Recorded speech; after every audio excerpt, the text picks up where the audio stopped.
They fired me on a Monday, 9:40 a.m., in front of 12 people who knew better. My name is Leonard Garrison. I'm 52 years old. For 20 years, I built the backbone that kept Apex systems running, the infrastructure, the security protocols, the invisible systems nobody thinks about until they stop working. Victoria Ashford, the new CEO, daughter of the board chairman, decided I didn't fit her vision anymore. So she called me into the executive conference room that Monday morning and made her move. I walked in carrying my weekend work. A full system audit, annotated, ready to present.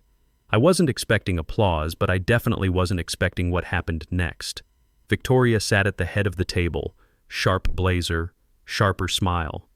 The rest of the leadership team was already there, including Trevor Walsh, my former mentee, the kid I'd trained from scratch 3 years ago, the same kid who almost destroyed a client relationship by redirecting their financials to an unsecured server.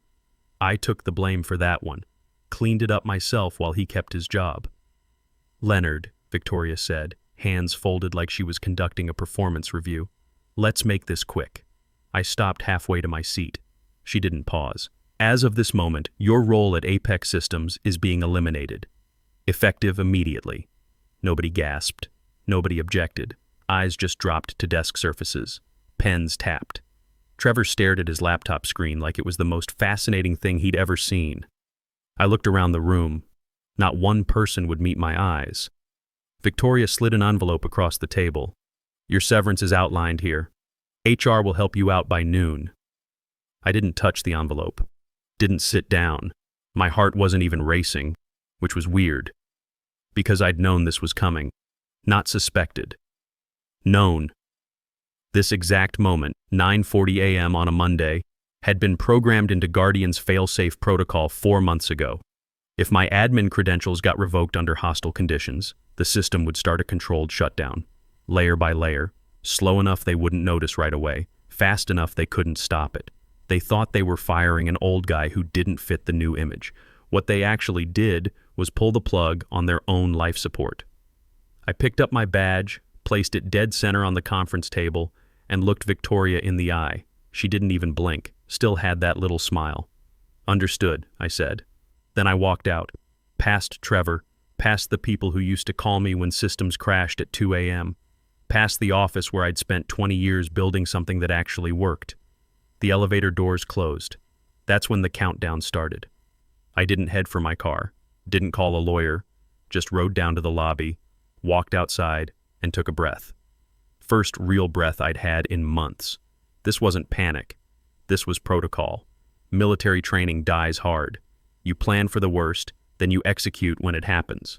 Here's what nobody at Apex understood. I wasn't just another employee.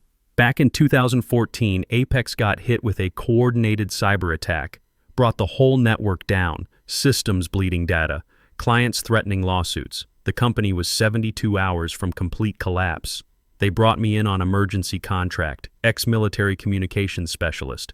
I'd seen worse situations in worse places. I stabilized their network, sure, but I did something else too. I built Guardian. Think of it like a digital nervous system. Sits between every major transaction, routes data, validates credentials, catches errors before they become disasters. The kind of system you build when you've seen what happens when critical infrastructure fails. I didn't design it as malware or a backdoor. I designed it as protection, military-grade redundancy applied to corporate systems. And it worked. Apex went from drowning to bulletproof in 6 months. But here's the thing, nobody bothered to check. Guardian doesn't live on Apex servers. Never did. When I built it, I saw too much chaos inside that company. Leadership changing every 2 years, budget cuts, political infighting. So I didn't embed Guardian into their core systems. I spun up my own server cluster, registered under my LLC, buried in standard hosting metadata where nobody looks. Guardian connects to Apex's systems through a clean relay, transparent to users, invisible to IT audits, and completely under my control. I filed the patent in 2015, got my military security clearance documentation backing the proprietary framework. Legally, ethically, technically, it's mine. I just let them use it. For 20 years, I let them think it was theirs because it worked and they didn't ask questions. After the 2014 crisis, they promoted me to Chief Systems Architect. I kept Guardian out of the official documentation. It became the invisible foundation. Trevor shadowed me for 6 months and never once asked about the ghost alerts that only showed up on my monitors. Then Victoria Ashford showed up, Richard Ashford's daughter, appointed CEO through pure nepotism. She brought her Stanford MBA network with her. Lots of buzzwords about innovation and disruption. Zero understanding of how anything actually worked. That's when I coded the fail-safe. If my credentials got terminated without Guardian authorization, the system would begin a gradual freeze. Not a crash, not a virus, just a slow withdrawal of the support systems that kept everything stable. They'd feel it eventually. The lag, the errors, the little failures that compound into big problems. And they'd have no idea why, because they never understood what held it all together in the first place. So when Victoria smiled at me across that conference table, I wasn't scared. She thought she was cutting dead weight. What she actually did was sever the connection to the only thing keeping their infrastructure alive. I got in my car, drove home, made coffee, opened my laptop. The private Guardian console loaded, the one only I can access, the one connected to the device I registered 5 years ago with biometric authentication they don't even know exists. Status alert blinked on screen. Credential revocation detected, fail-safe protocol initiated. Countdown, 2 hours 51 minutes. I sat back with my coffee and watched. Not because I wanted revenge, because I wanted them to understand something simple. You can fire a person. You can't fire the foundation. 2 days later, HR sent me an email. Subject line, transition notice. They weren't calling it a firing. The language was sanitized corporate speak. Your position is being redefined as a temporary technical advisor under the CTO's oversight. Translation, they wanted me available for questions but invisible otherwise. No office, no team, no direct reports. Just a shared desk in a corner of the second floor. No nameplate. My badge worked on select floors only. My email signature got stripped down to consultant infrastructure temporary. I wasn't being transitioned. I was being erased. Meanwhile, Victoria was rebranding Apex. New posters everywhere. Buzzwords like next-gen workflows and cross-functional innovation. She'd brought in her own team. Fresh faces from Stanford, all dressed like they were shooting content for LinkedIn. I met them at a town hall that week. Victoria introduced her tech visionaries. Bright smiles. Lots of confidence. Zero experience with systems that actually mattered. One of them was Brianna Pierce, maybe 29 years old, former social media influencer turned product manager, hired for her Instagram following, not her technical knowledge.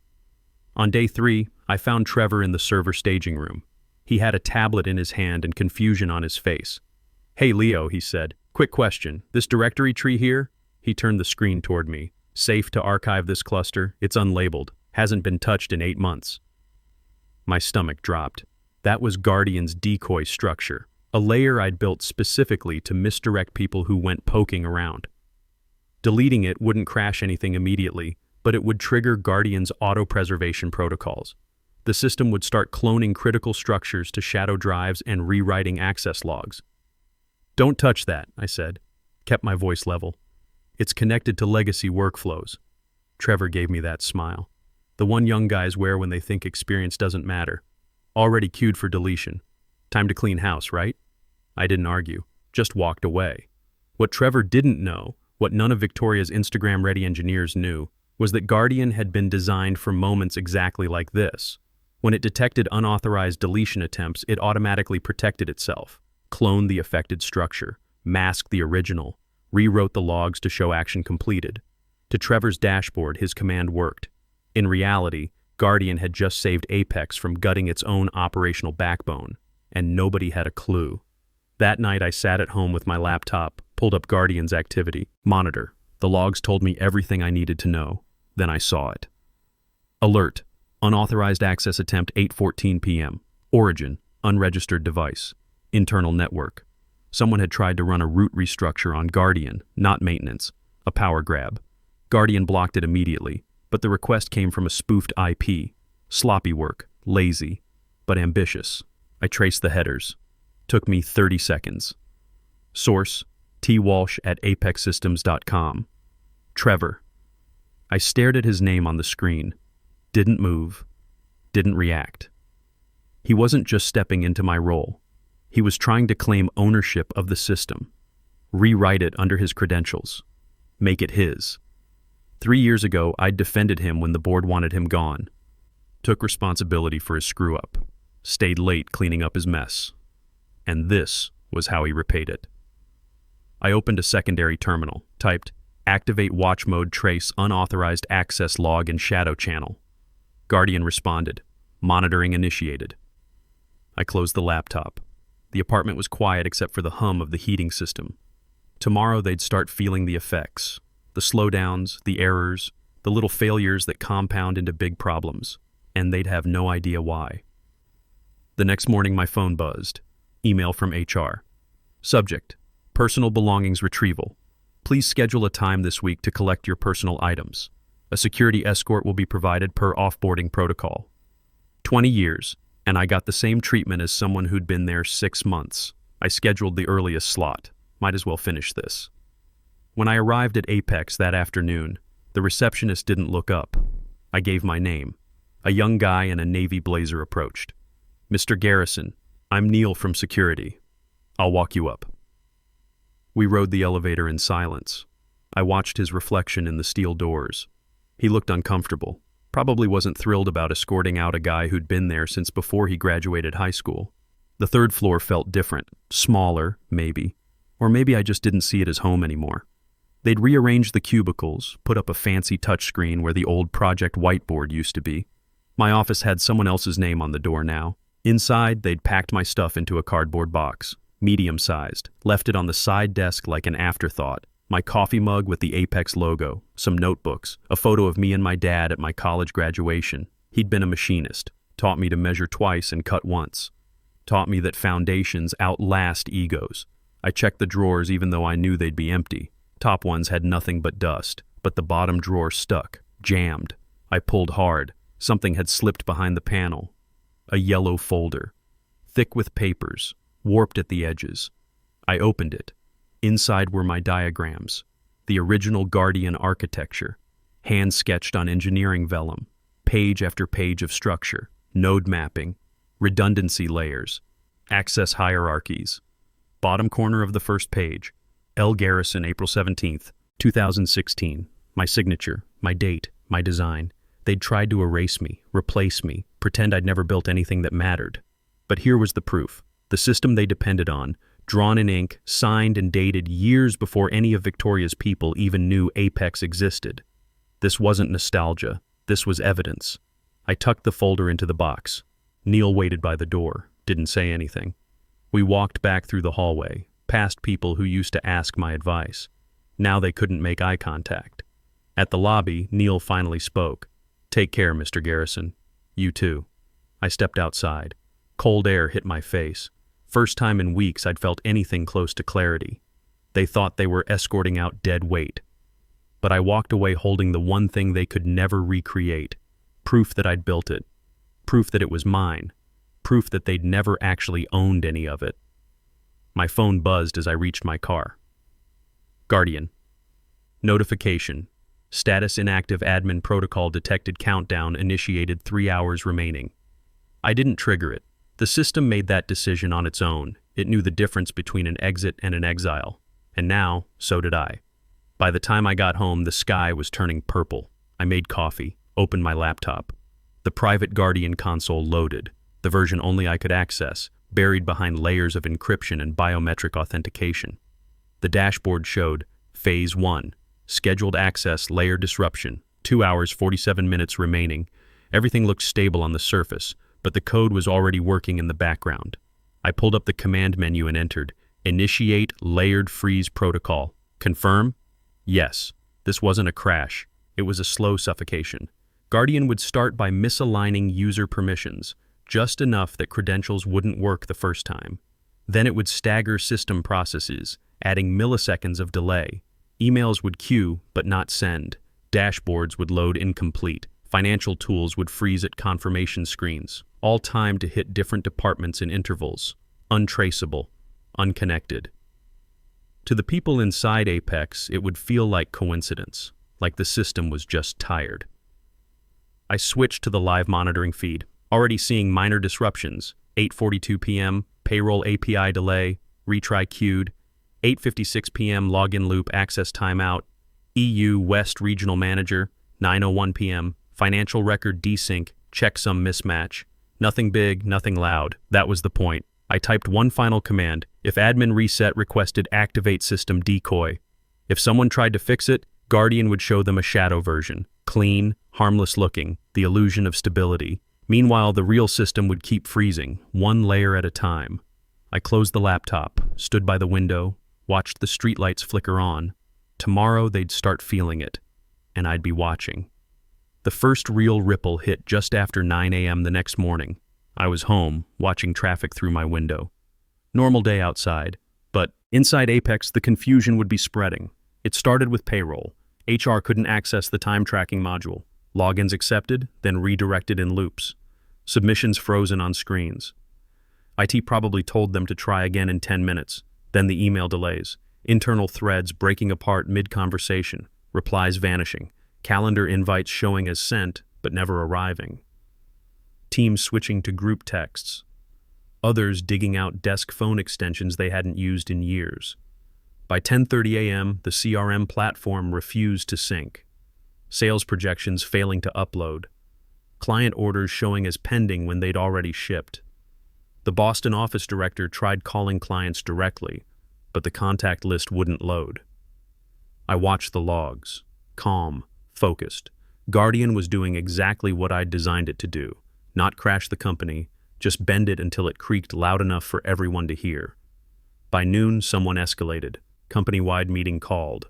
I could imagine Victoria at the front, sleeves rolled, trying to look in control, Trevor beside her flipping through half-formed explanations about system transition roadmaps. Must have been brutal because by 1:15 p.m. Trevor's name showed up in multiple log entries, pinging legacy environments, running diagnostics with incomplete admin keys, requesting access to directories that had been dead for years. Guardian was still only in phase 2, confusing them, not enough to connect dots yet. Then something unexpected happened. At 3:04 p.m., a junior engineer, Neil Ortiz, based on his login ID, ran a deep trace scan on the CRM pipeline, found a non-indexed relay command buried in the transaction buffer. The command had a name, guardianproxy.root.log. That wasn't supposed to show up, but Neil had been thorough. He tried opening the log. Guardian rejected it. He tried again with a limited access override. Guardian didn't block him outright, just showed a message. Secure biometric credential required, voice signature mismatch. Neil probably thought it was leftover test code. He checked who created the original signature. Result: credential owner L. Garrison archived. I saw the alert pop up on my dashboard, sat perfectly still, just watched the terminal blink. They'd finally tripped over the system they never understood. Neil didn't have clearance to go further. Guardian kicked him out, flagged the attempt, returned him to the main console with no further access. I could picture him staring at his screen, debating whether to mention the name he'd found to Trevor, and Trevor hearing my name, feeling his throat go tight. Guardian restabilized automatically, scrubbed the access path Neil had found. The log stayed intact, just nested deeper now, one more layer away from anyone who got curious. For a second there, I felt something click. Not revenge, not pride, just recognition. They were starting to feel it, the slowness, the cracks, the gaps in their control. And no matter how hard they tried, they'd never reach the core, because the core was me, and I'd never given them the keys. By the next morning, the cracks were undeniable. Apex's systems weren't just slow anymore. They were failing. Victoria's facade of control was collapsing. At 8:20 a.m., Guardian's logs showed new encrypted IPs granted temporary access. Victoria had called in outside help, cybersecurity contractors from DC based on their device metadata. Their goal was obvious: wipe everything, factory reset, start fresh. But Guardian wasn't built to reboot like a laptop. It had safeguards, and it had me. I watched the external team begin their probe. Started with surface scans, malware checks, traffic mapping. Then they went deeper, brushing against Guardian's outer threads. Took them 20 minutes to realize something was wrong. By 9:05 a.m., their lead engineer identified a hidden thread under the analytics engine, flagged it for escalation. Then came the bypass attempt.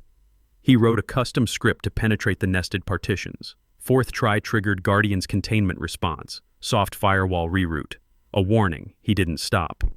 Fifth attempt ran a brute force simulation, hammered through false paths until it almost found Guardian's access seed, the fingerprint leading to core logic. For a second, I got nervous. He was good. Too good. Then Guardian moved. Access anomaly detected, unrecognized, admin authority revoking permissions. 1 second later, the engineer's credentials were deleted from Apex's system tree. Every clearance, every alias, every path, gone. Screen went black, rebooted without him. I sat back. That was disappointing, actually. For a moment, I'd hoped someone might understand what I'd built. Not to steal it, just to see it. But he'd come to dismantle, not learn, like all the others. Inside Apex, the tension was spiking, team leaders asking why their emergency consultant suddenly lost access mid-investigation. Victoria locked down all admin terminals. Trevor tried reassigning the probe to internal staff. Too late. The story was changing. What started as a system hiccup was becoming something bigger, something deliberate, something dangerous. I stood by my window, let the morning sun hit my face. For the first time in weeks, I felt something. Hope, maybe. Not because they were failing, because the truth was starting to rise. I hadn't wanted to hurt Apex. I just wanted to be seen. And now, one failed attempt at a time, they were finally looking. It didn't take long for Victoria to stop chasing problems and start pointing fingers. Thursday afternoon, my personal email pinged. Subject line, Notice of Legal Inquiry Apex Systems. I opened the PDF. Formal accusation drafted by their legal team. They alleged I'd intentionally compromised their infrastructure, introduced malicious code, violated confidentiality agreements post-termination. Pages of legalese about unusual system behaviors traced to legacy processes maintained by a former employee. About potential sabotage via unauthorized remote access. About unauthorized retention of proprietary frameworks. They never used my name. Didn't need to. It was obviously about me. My hands went cold, scrolling through the threats. Litigation. Written response demanded. Cease any and all contact with Apex Systems. 20 years of work, and this was how they thanked me. But under the anger, I felt something else. Calm, because I had something they didn't. I walked to my shelf, pulled out the cardboard box from my office, found the yellow folder beneath my coffee mug. The original Guardian blueprint, hand-sketched. Signed and dated, L. Garrison, April 17th, 2016. This wasn't just a design sketch. It was proof of authorship, the structure, the logic, the conceptual framework. All of it created before Apex's involvement. I hadn't built Guardian for them. I'd brought it with me, enhanced it under my own protocols, leased it to their systems through architecture that never touched their servers. I had the metadata, the hosting invoices, registration details for the private relay server, patent filing from 2015, military security clearance documentation, all of it backed up and ready. For 6 years, I'd been the architect, operator, and guardian. Now I was about to become its defender. I called Howard Brennan, my IP attorney. He'd helped with patent protections years back and knew my work well enough to understand what this meant. After I forwarded the email and documentation, he called back within minutes. Victoria just made a serious mistake, he said. This isn't just bad faith, it's borderline defamation, and you've got airtight proof. The pressure in my chest eased. Not because the fight was over, because I finally had leverage. Next morning, Howard submitted our response. Short, professional, calm. Attached was the scanned blueprint. Dated, signed, irrefutable. The silence on their end said everything. You don't accuse the architect of burning down the building when he's the one who laid every brick. After a week of chaos, disrupted payroll, corrupted data, failed recovery attempts, and a legal threat that backfired, Apex's board had no choice. They scheduled a private investor meeting for Friday morning. It was supposed to be damage control. A show of confidence. It became an execution. At 9 a.m., the conference room screen lit up with a dozen faces. Manhattan, Zurich, Tokyo. Shareholders who normally didn't care about system architecture. But that morning they cared about one thing. Guardian. I wasn't there in person, didn't need to be. Guardian's monitoring interface was open on my laptop at home, quietly recording everything. The system had access through a shared audit file Trevor uploaded for transparency. He didn't realize Guardian could see through it. Victoria stood at the table head, tense, controlled. She blamed the outages on residual infrastructure flaws inherited from a previous era. A few heads nodded. Someone took notes. Then a voice cut through, deep, calm. American. Who owns Guardian? Victoria blinked. Pardon? The system. Is it Apex's property or contracted? Because its footprint doesn't match our last technology brief. Victoria shifted. It was built internally years ago. Legacy architecture maintained under our systems division. Silence. The voice returned. That's not what I was told. The speaker's name appeared on screen. Margaret Bradshaw, senior partner, Irongate Ventures. She wasn't just an investor. She was the investor. The woman whose funding saved Apex during the 2014 crisis. I met Leonard Garrison 4 years ago, Margaret said, at a Veterans Tech Conference in Boston. He walked me through a schematic on a napkin. Same logic structure this Guardian system uses. She leaned forward. I kept that napkin. He told me, it's the nervous system behind the noise. Nobody sees it, but it keeps everything alive. She paused. I still have it. With his signature. Victoria's face went pale. Trevor's hands froze over his keyboard. Someone asked, so the system isn't ours? Margaret nodded slightly. I'm starting to wonder if it ever was. I watched from home as Guardian captured every second. My jaw relaxed, hands unclenched. First time someone in power said my name and connected it to what I actually built, not what they tried to erase.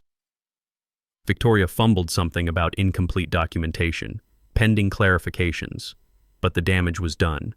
The meeting ended 20 minutes early. No decisions, no reassurances, just expensive questions nobody could answer. I sat in my living room, sunlight through the blinds. The silence didn't feel like exile anymore. It felt like balance shifting back. 2 days later, I got an email. Not from a giant firm, just a small startup in Boston I'd advised years ago, back when they worked out of a shared loft with folding tables. The founder was Patrick Lawson, ex-Navy systems engineer, now CEO. His email was direct. We're building something that deserves to scale. Want you to build its brain. You in? I didn't hesitate. The company didn't have Apex's resources, but it had integrity, curiosity, humility about what it didn't know. Exactly the kind of place Guardian belonged. I took the offer quietly, no announcement, no fanfare. Renamed the system Guardian 1. New tagline, built on trust, reborn in silence. This time the system wouldn't hide in shadows. It would anchor everything by design. We rebuilt the core, integrated the strongest parts of the original while removing constraints that tied it to Apex's framework. My new team didn't ask how to market it. They asked how to protect people with it. First time in years I wasn't guarding something alone. Meanwhile, Apex spiraled. Board froze budget approvals. Client trust collapsed. Articles in tech journals mentioned critical architecture mismanagement and loss of system provenance. Stock dipped, then dipped again. Trevor got removed from public-facing roles. Victoria stopped showing up on internal comms. They named an interim CTO from finance. Desperate move. 1 week after Guardian 1 launched, I visited a co-working building downtown. We'd just onboarded our 5th beta client. I stepped onto the rooftop to take a call. When it ended, I stayed there, looking across the skyline. From that height, I could see Apex headquarters. Glass, chrome, pristine from a distance. But I also saw the cracks. Flickering lights on the 12th floor. Half-empty parking lot at 10 a.m. The empire I'd helped build, slipping through the cracks of its own arrogance. I smiled. Not wide, not mean, just enough. You can fire a title. You can't erase the foundation. My dad taught me 2 things. Measure twice, cut once. And foundations outlast egos. He was right. If stories like this hit you deep, when the right person finally gets justice, hit subscribe. We tell one every day. Standing there with my hands in my pockets, I finally got it. Some systems go down. but the right ones always restart.